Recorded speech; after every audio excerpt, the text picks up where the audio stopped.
காரைக்காலில் உலக சுற்றுலா தின விழா 2024 முன்னிட்டு நேற்றிரவு கடற்கரையில் நடைபெற்ற துவக்க விழாவில் நடைபெற்ற கலை நிகழ்ச்சிகளை போதிய விளம்பரம் இல்லாத காரணத்தால் நாற்காலிகள் பெருமளவில் காலியாக இருந்தன.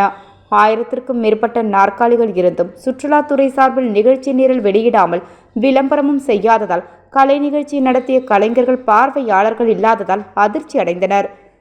காரைக்காலில் சுற்றுலா அரசு துறை மற்றும் மாவட்ட நிர்வாகம் சார்பில் உலக சுற்றுலா தின விழா 2024 நேற்று துவங்கி 29ஆம் தேதி வரை கொண்டாட ஏற்பாடுகள் செய்யப்பட்டுள்ளது.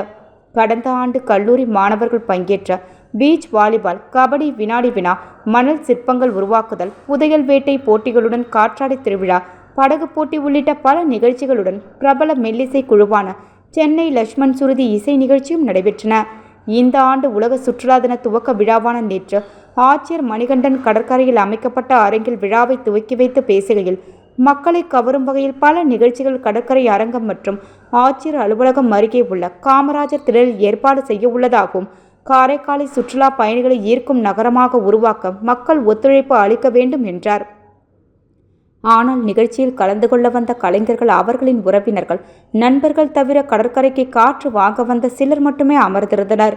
உள்ளூர் கலைஞர்களின் பரதநாட்டியம், காளி நடனம், பட்டிமன்றம் மற்றும் நாட்டுப்புற இசை நிகழ்ச்சி என ஏற்பாடு செய்த சுற்றுலாத்துறை பல லட்சம் செலவு செய்து ஏற்பாடுகளை செய்த நிகழ்ச்சியை காண பார்வையாளர்கள் இல்லாதது வேதனையே.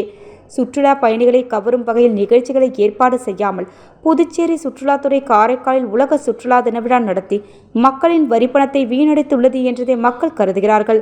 யாரும் இல்லாத கடையில் யாருக்காக டீ ஆத்துற உன் கடமை உணர்ச்சிக்கு அளவே இல்லையா எனும் திரைப்பட காமெடி வசனம்தான் ஞாபகத்திற்கு வருகிறது.